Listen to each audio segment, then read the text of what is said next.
In this video, I'm showing you over 20 tips and tricks for Safari on your iPhone. Watch the video all the way to the end to see if you know them all. Hit the like button if you're ready. Let's go ahead, roll the intro, and jump right in.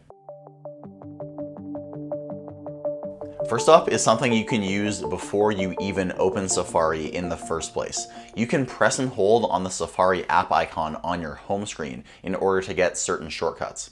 So for example, you can press and hold on Safari and show your bookmarks right from here. And the one that I use all the time is opening a new private tab.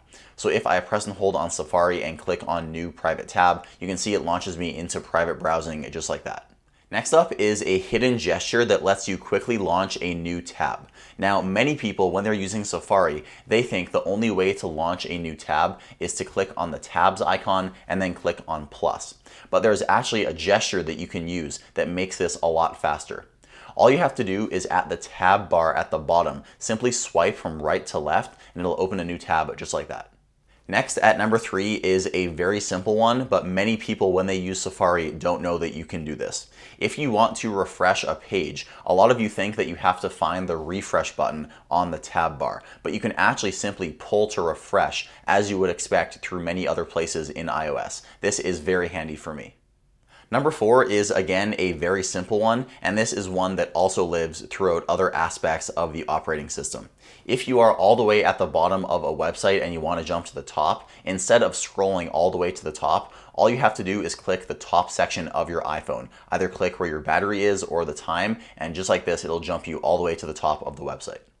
The next one is changing the position of your navigation bar. Now you can see the navigation bar by default is at the bottom of Safari. And if you go into settings and click on Safari, you have the option to have this at the top of Safari instead. This is the way it used to be in older versions of iOS, and Apple recently changed it to the bottom. So if you want, you can change it to the top, but there actually is a much easier way you can do this without going into settings. So jumping back into Safari, if you click on the reader icon on the bottom left-hand corner, you can see we have an option all the way at the top that says show top address bar. And just like that, you can quickly switch your address bar to live at the top of Safari instead of the bottom. Next, at number 7 is using something called Reader Mode in Safari.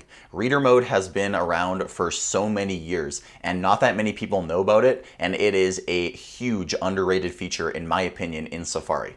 Whenever you are reading an article, you're able to go into Reader Mode simply by clicking the icon on the bottom left and tapping on Show Reader. What this is going to do is it's going to make the text a lot bigger and more legible. It's going to make the photos a lot bigger and edge to edge, and it's also going to hide any pesky advertisements. So if you have a long article that you want to read in Safari, I would highly recommend using Reader Mode. And the next tip also is found by clicking on the reader icon, and it is this one right here called Hide Toolbar. Sometimes when you're on a website, when you scroll up, you can see the toolbar appears, and this can get kind of annoying for some people if they want a more immersive experience in Safari.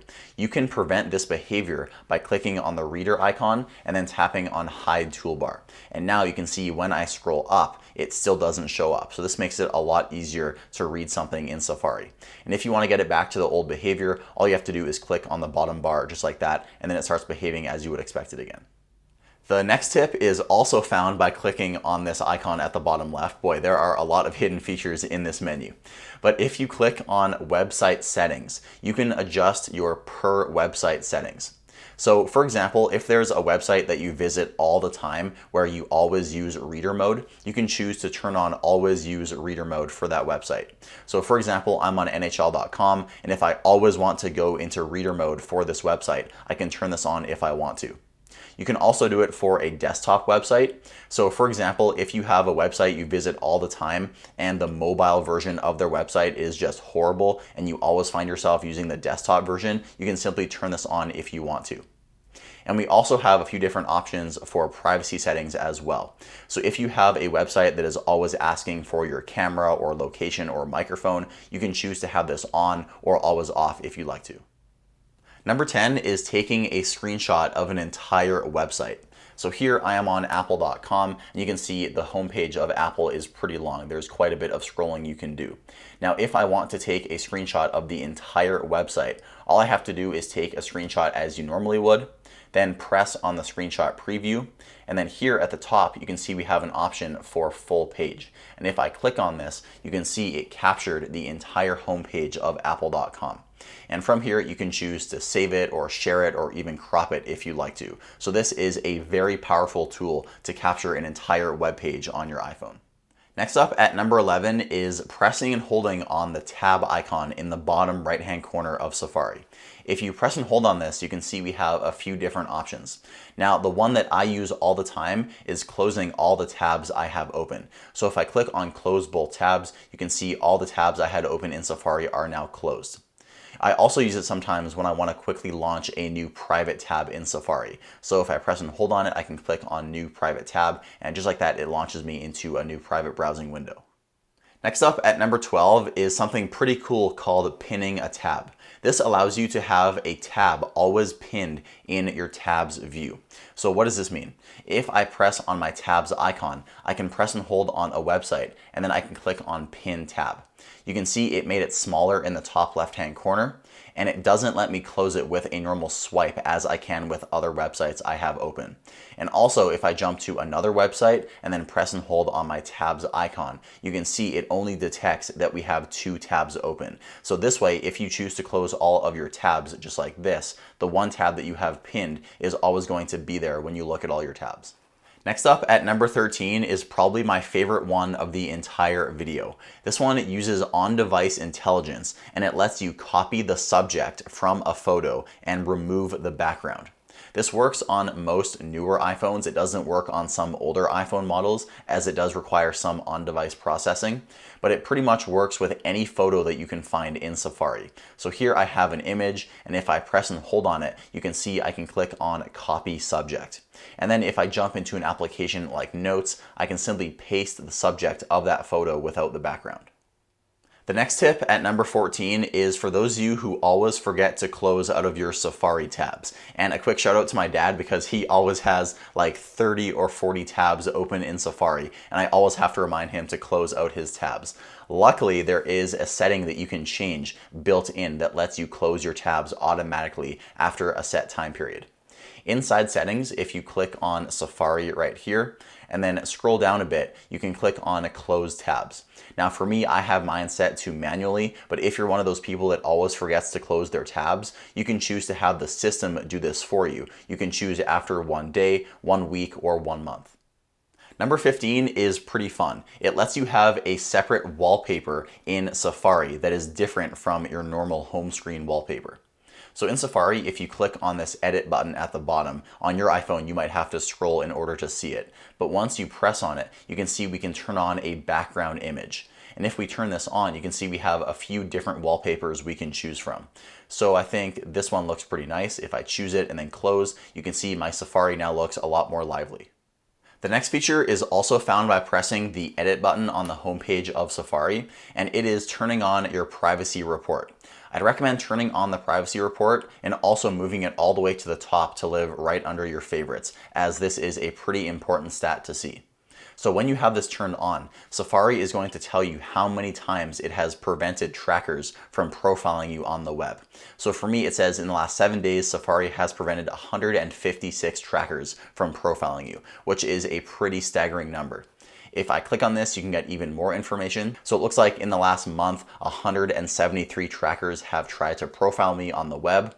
You can also see all of the websites that you visit that are profiling you, and also all of the trackers as well, which are placed on these websites. So this is some pretty important information to see, and it definitely is nice that Safari is keeping your information safe on the web. Next up at number 17 is translating a website using the built-in tools in Safari. If you visit a website that is not in your default language set up on your iPhone, Safari is going to recommend it translate that website for you. If I refresh this web page, at the very bottom you can see it says translation available. If I click on the reader icon, I can click on translate to English, and just like that I can translate this Spanish website into English in just one tap. The next one is for sharing a website in a certain form. Now this one is kind of hidden and not that many people know that you can do this. When you are on a website and you want to share it, if you press on the share sheet, you can see there's an option at the very top of the share sheet that says options. If you click on this, you can choose how you want to share this website. You can choose automatic, PDF, or web archive. So usually when it's sending as automatic, it's just going to send as a link. But if you want to send someone, for example, a PDF of this website, you can change it to PDF to make it a lot easier. Next up at number 19, this one is probably the most simple and straightforward tip of the entire video. However, it is one that I use literally multiple times per day. It is called paste and search. So most likely you guys sometimes have something copied to the clipboard on your iPhone and you want to paste it into Safari in order to search for it. Now, when you tap into the search field, if you want to paste and search with one click, instead of just pasting it normally, you can simply tap on paste and search and it's going to do it all in one click. And finally, at number 20, we have voice search. Voice search in Safari for me is so convenient, and it is so much better than the default dictation built into the iPhone for two reasons. One is the microphone icon is available right here before you even open into the keyboard. And two, it's going to detect once you stop speaking and automatically search for whatever you said. So for example, if I want to look up hockey scores, all I have to do is click on the microphone and start speaking. Hockey scores. So you can see I didn't have to open the keyboard and it detected when I finished speaking and it automatically did that search for me. So there we have it. Those were 20 tips and tricks for Safari. Let me know in the comments what your favorite one was. And if you knew all 20, well, give yourself a pat on the back because you can call yourself a certified Safari power user. If you guys found this video informative or helpful, please give us a like as it does help out quite a bit. Also subscribe to IDB if you haven't already. My name is Michael. Thanks so much for watching and I'll see you next time.